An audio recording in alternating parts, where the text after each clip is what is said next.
2,072 days. That was the duration between McLaren's last podium and the most recent podium in Brazil. It's been a long time coming, but I haven't mentioned anything about it lately, have I not, Lyle? I haven't spoke a word about it, No, I not don't. a whiff, nothing. You've been quite quiet Yeah, I've about been very it. quiet. No, I have not. Oh, yes! Oh, bring back old me back in 2016 when I was buzzing over Verstappen. I think I said something like "you little Dutch beauty" or something like that. I don't know what I said. Yes. So You little Spanish beauty.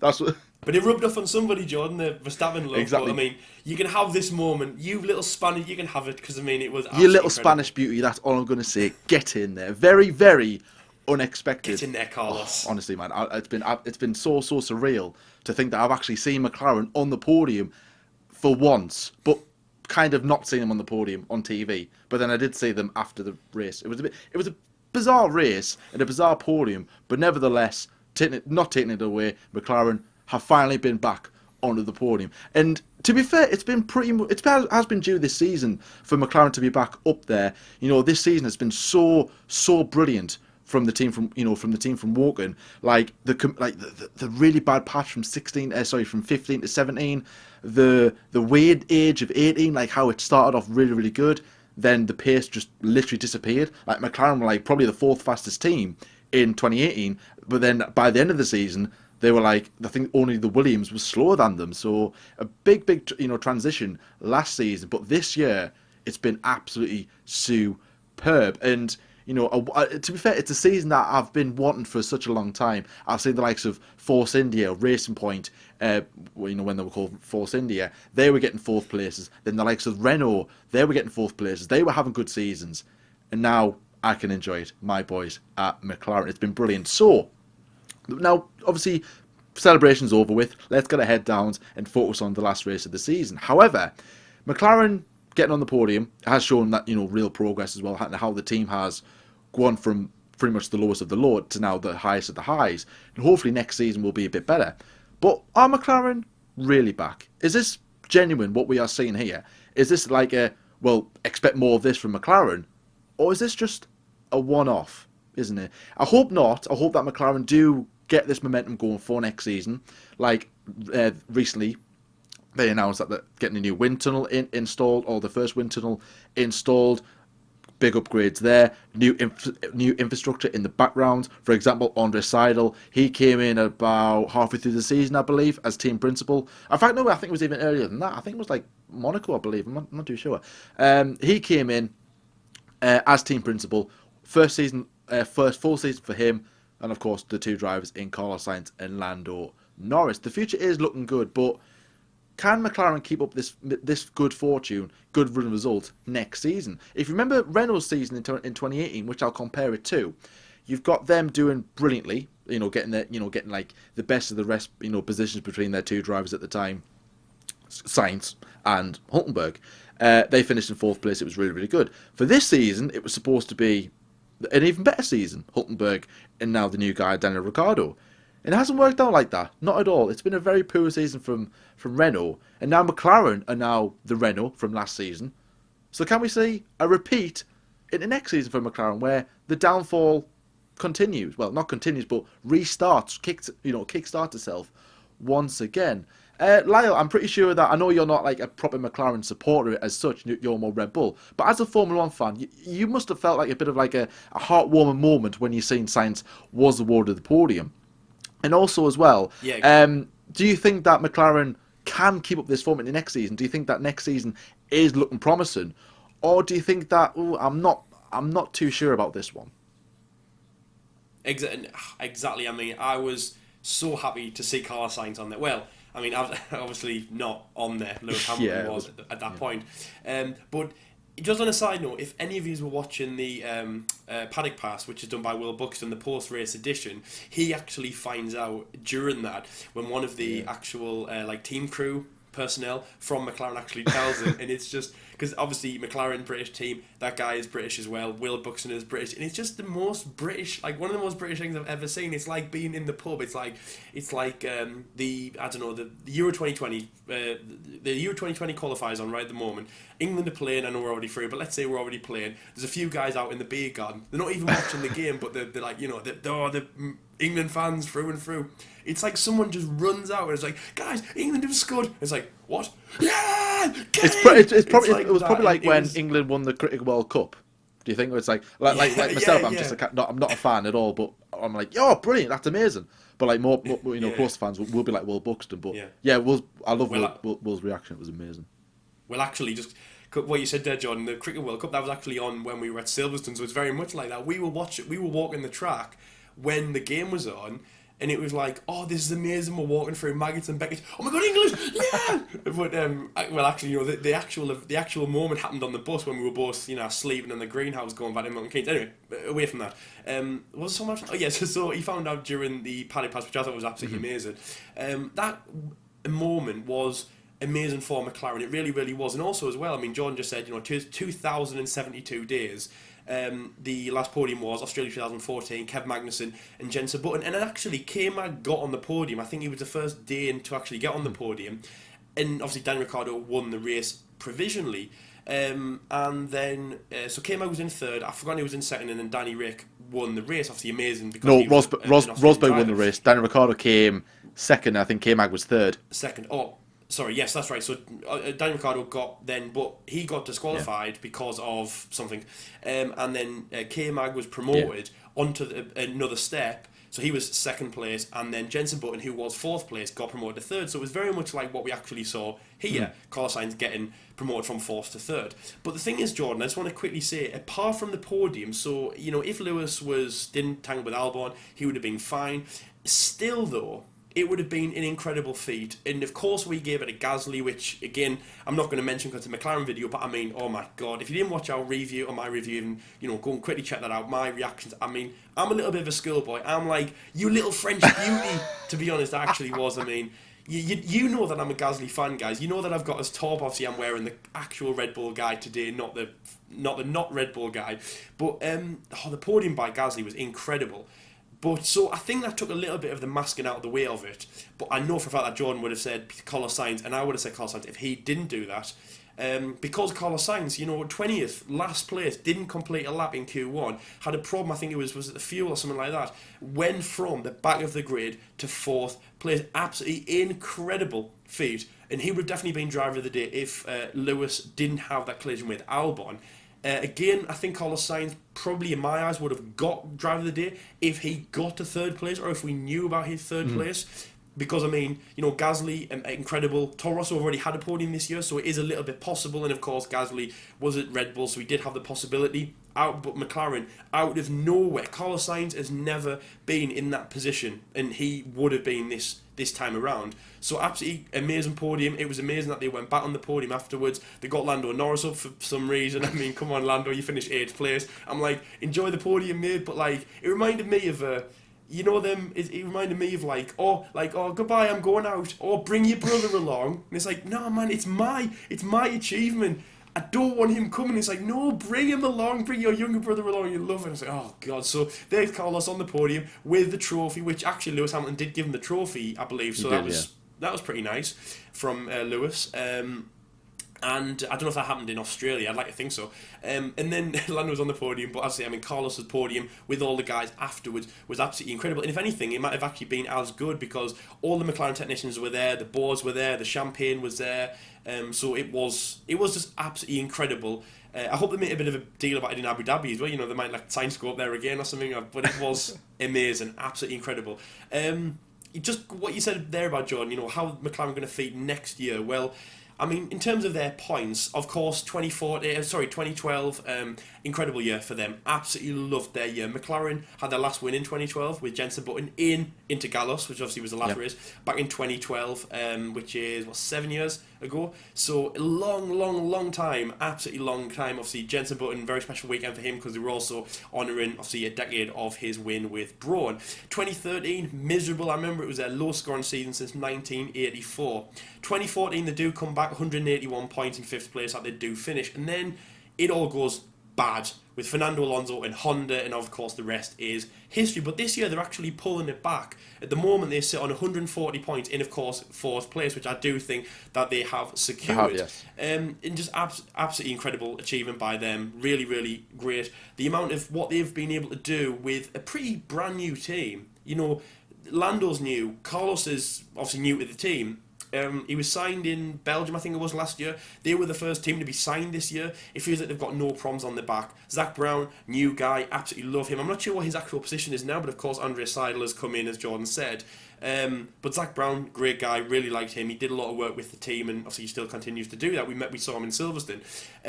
Brand new livery, brand new, a lot of brand new personnel. They're a brand new team. They're a young team, and as I was saying, Jordan, before we started recording, they're a brand new. What they remind me of is a 2014 Daniel Ricciardo at Red Bull. Okay, stay with me with this. Daniel Ricciardo, 2014. They come in, they've had a few years, but they're new. Okay, they're revamped, smiling, amazing smile. Like, oh my god, look at all this new, brand new things. Lovely, amazing characters off track. In the press conferences, in the paddock, they're always, the amusing team, the young team. And then, of course, on track, it's all business. And eventually they will get what they deserve. And, of course, it looks like they are doing that with that great result by Carlos. And, of course, Lando as well, top 10, obviously both for them. Great this year, really been impressed by them. Some of the things that they've been able to pull out of the bag has been really impressive by two guys who are quite new. Lando, incredibly new, of course, came into Formula One only this is his first year. So he signed for next year. Carlos Sainz, didn't mean that as a pun. Of course, Carlos Sainz driven for Renault last year, on loan even from Toro Rosso. So he's quite new into the sport, or at least this is his first kind of chance. Lando, brand new driver, and the team, I love the team, honestly, Jordan. And, yes, I'm not a massive McLaren fan because, obviously, I'm Red Bull, but McLaren have got so much potential, and I would love them to get back on. I would love them to get back on terms because they're a team that definitely deserves it. And also, just quickly, obviously, mentioning Mercedes, McLaren, Mercedes. Now, quickly on Fernando Alonso, I mean, do you actually know where he was, Jordan, in Intergalos? Did he just run away straight away? Because on that podium, we had 2 Honda drivers and a McLaren. So what has Fernando been? What's he been going on about? What has been the problem with Fernando? Honestly, guys, what are we doing here? Racing up Fernando Alonso, Ing. So, Jordan, yes, of course, McLaren, Mercedes coming back in. I mean, Honda have been amazing with Red Bull and Toro Rosso. We've seen that. Two podiums for the Toro Rosso guys. Of course, Fiat in Germany, and of course Gasly in the previous round, but Mercedes in 2 years' time, which are coming into McLaren. Again, does this add on to your McLaren philosophy that this is your birth, or your rebirth even, that with your drivers and your teams and everything you have going for yourself, including 4th place this year, and you're going to get Mercedes in 2 years' time, which of course you'll still have your 2 drivers, is this a benefit, an added benefit to the rebirth of McLaren? Oh, absolutely. When you look at the overall, if you want to call it an engines championship, if you want to do that, I think you have Mercedes, Ferrari, Honda, and Renault at the bottom in terms of points scored all season throughout. Who's got their represented engines, and of course the only team that have a Renault engine that's not McLaren is Renault themselves.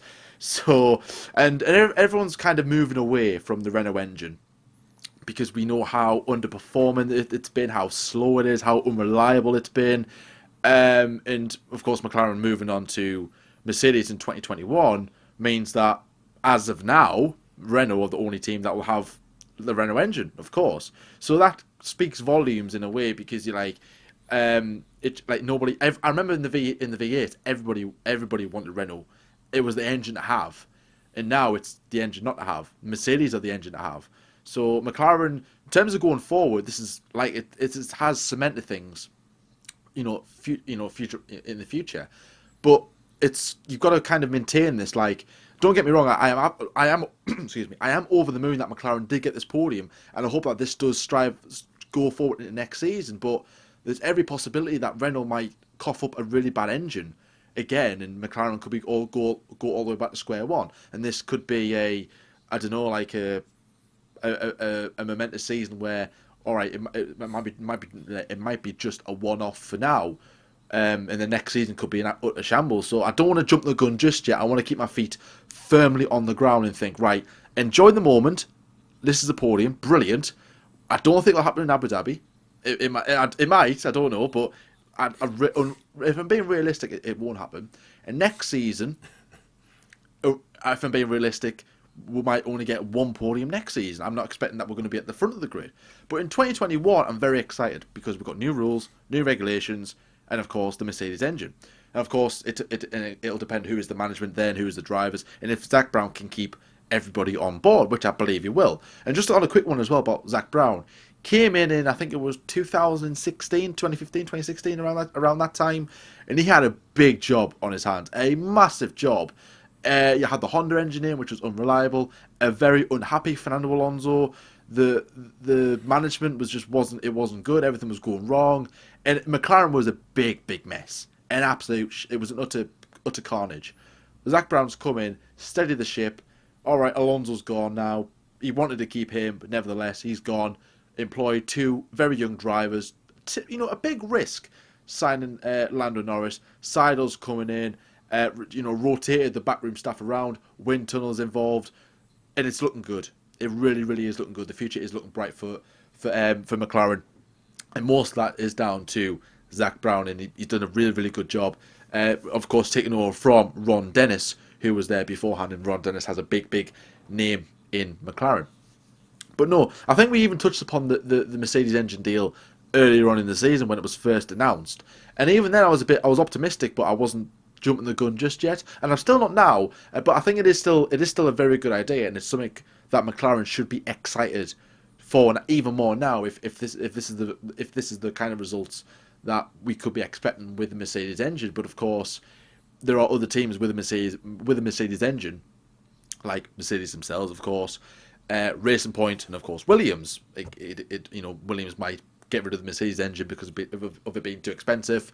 There's all kinds of rumors. So, it is looking good. I am really excited, but at the same time, I think we need to keep our feet firmly on the ground about this, because, as like I said, we might go into 2021 and all of a sudden Mercedes might start having engine issues, or the McLaren chassis might be terrible, but the power might be great, and then some tracks we could be doing really well, and some tracks we could be doing awful. So you don't know. You don't know what the future holds. But certainly, yeah, I am really excited. But in terms of next season though, it is going to be a key year, because in 2020, I think the team will throw as much money as it can for next season's car, because in 2021, that's when you have the budget comes in, the cap, the $175 million cap.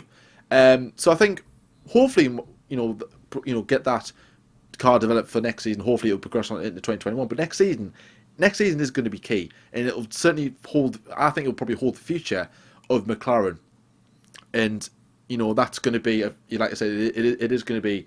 It is going to be a key year for them next season in terms of development, trying to keep both drivers happy, and especially Lando Norris, because he's a driver that is in big demand. Well, not I wouldn't say big demand, but he's in. A lot of teams are interested in him. I think Red Bull was close, maybe in talks to snap him up for 2018 or even 2019. At this point last season, before he was signed, actually. And there has been rumours of him possibly going to Mercedes in the future, maybe in 2025, for example. Of course, with this Mercedes engine deal, that could make it happen. Sainz, Red Bull Junior, former Red Bull Junior driver, had a chance he didn't have a chance at Red Bull. Red Bull had a chance to sign him, didn't. Well, performances at McLaren, will he end up going back? So there's all kind of things that that could throw McLaren's way, but obviously, Lyle, the Mercedes engine deal, it is really exciting for the future of McLaren. So do you think that they can win? Well, in fact, let's have a prediction. When do you think? Let's have a little prediction. When is the exact race and day that you think McLaren will get their first official race win? Right. Okay. Well, right. That's gonna be hard. So just I remember clear as day when Pastor Maldonado won with Williams. They said that the last time Williams actually won a race was with Juan Pablo Montoya in 2004. So it's 8 years. That's all I know. Just 8 years. Obviously, it's been 7 years, almost 7 years to the date that, of course, McLaren took their last win. So technically, they have 1 year left. I don't think they're going to do it next year. I really don't think so. I mean, there's no regulation changes. There's no change in any nature. There's no driver change, anything like that. Of course, Lewis Hamilton's going to be even more fiery than ever. I just don't see McLaren doing anything next year. But so I mean, unfortunately, I think we might get past the moment where Williams go, haha, McLaren, we took less time to win a race between our wins. But so my prediction for McLaren, John, I'm thinking 2022. That's what I'm thinking, 2022. And I'm gonna say now, obviously, of course, I'm not gonna make it up and say like the Antarctica Grand Prix and things like that, but for the races that are currently on the calendar, I'm gonna say what they're gonna do is they're gonna get incredibly close at the 2022 British Grand Prix at Silverstone, which of course is their home race. They're gonna get very, very close. And when I say that, I mean like one of those drivers is probably Carlos is gonna get on pole position. And then they're just going to get beaten by like the Mercedes and things like that. It's not going to be very good, but they're going to go down with a fight. And then I'm going to say after that, then in 2022, the race that they're going to win is going to be, I'm going to say the Belgian Grand Prix in 2022, which let's say September the 18th. September the 18th, 2022, at 40 minutes past 3 local time in Belgium. Local time, of course. Precise. They're gonna Carlos Sainz is gonna cross the line, or let's just say let's just say anyone, because there's no guarantee that they'll be there. But one of them is gonna cross the line. McLaren back after a win, and that will be 10 years. That will be 10 years. Like that's incredible. So it'll be 10 years. Obviously 10 years as well, because Jenson Button actually won the Belgian Grand Prix in 2012, so that's what made a thing of the Belgian Grand Prix. So yes, McLaren will win the race in 2022, and they will be back on top. I'm looking forward to that. They will be back in their silver livery, back when the 2010. They've done it for a long time. When Vodafone came in, was it 2007? I think. They went for the silver livery. Obviously, Santander came aboard. It was not black and silver. It was silver and red. Lovely livery. It looked a really good livery. They had Vodafone. Then obviously they got tuned on the back, and Lucas in. All the iconic sponsorships in that. Johnny Walker, of course. They'll be back in their silver livery. Of course, they'll have the silver arrow or the silver emblem of Mercedes on there. It will be all smiles of McLaren that they will be actually back at winning ways. And oh my god, I'm really excited. I want to go to 2022 right now. So yes, anyway, so McLaren 2022 winners of the Belgian Grand Prix. And Jordan, what a race that was, wasn't it? Let's have your thoughts. No, I'm sorry, Jordan. It was amazing. I can't believe it. You little Spanish or whatever. Oh yes, you little Korean beauty. I love you. Anyway, so what is your ideal McLaren win? You can see into the future. When did McLaren win their next race? Right, 2 minutes. I'm gonna get my crystal ball out with there. Right. No. I'm gonna say. Do you know what I'm gonna say? I want it to be Silverstone, but it has to be Brazil.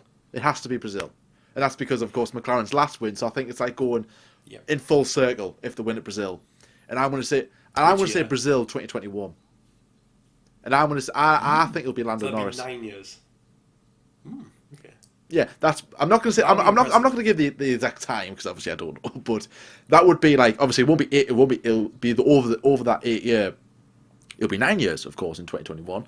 Yeah. But still, that's still a long time. And I think, get Lando Norris race win full circle with Jenson Button, and of course I think that hopefully should kickstart for 2022 when we'll win the constructors and the championship, and just win for the next 30 years and become 30 quadruple billions of whatever one you call it constructors and drivers championships, and Mercedes will look like amateurs.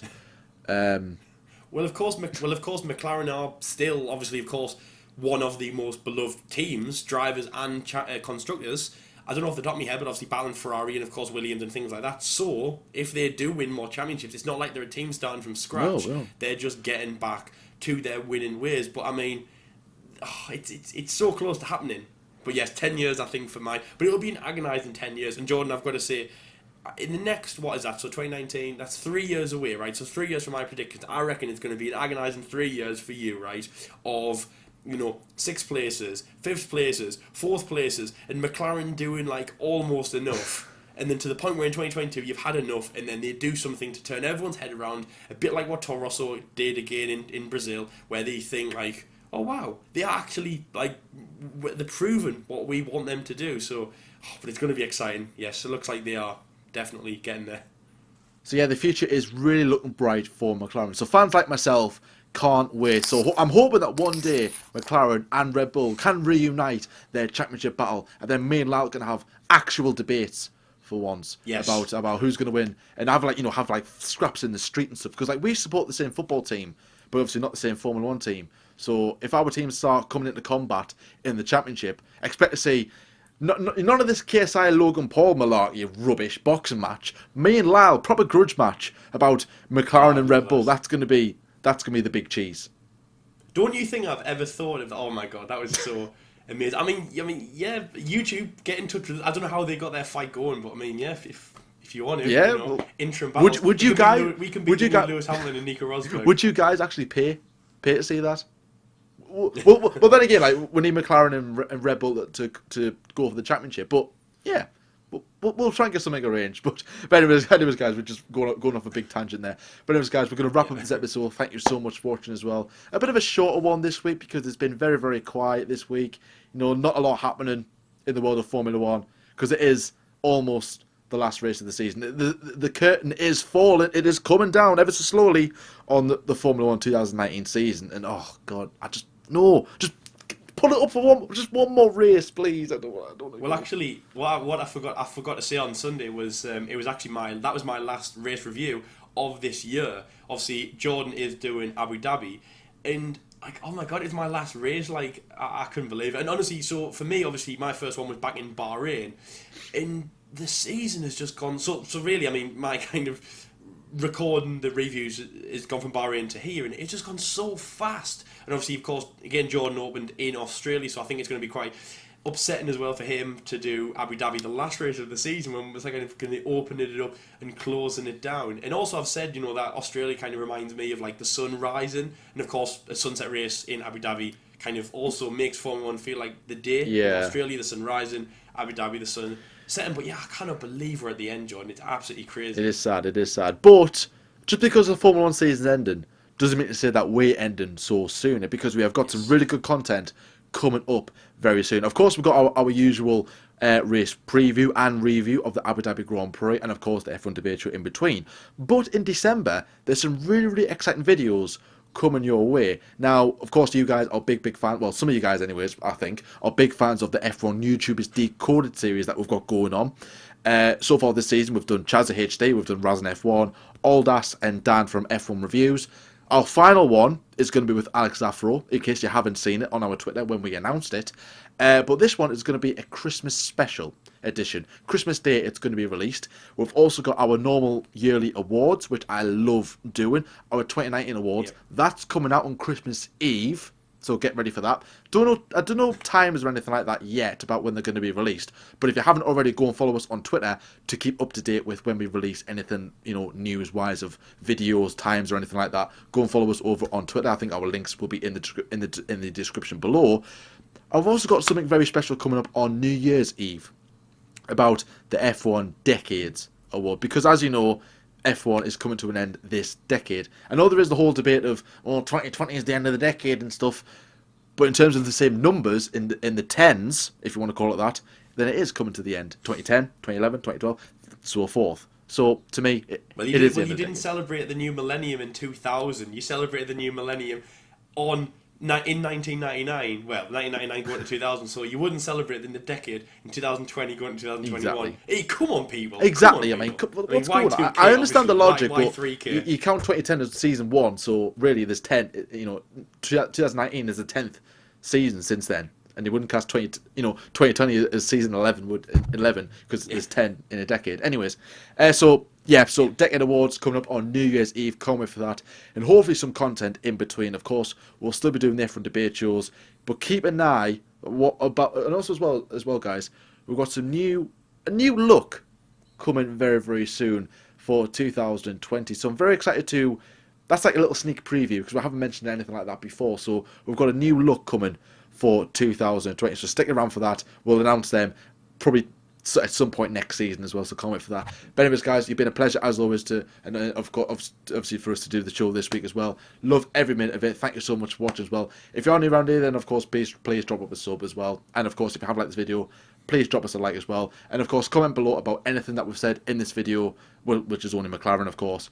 Your opinions of Mclaren. Are you happy about them? About the progress that they are doing? The future with Mercedes, is it good? Is it bad? And just the overall reaction of seeing Mclaren on the podium once again. Are you happy, or are you just not bothered whatsoever? But anyways, guys, thank you so much for watching, and until next time, we'll see you later. See you later, guys.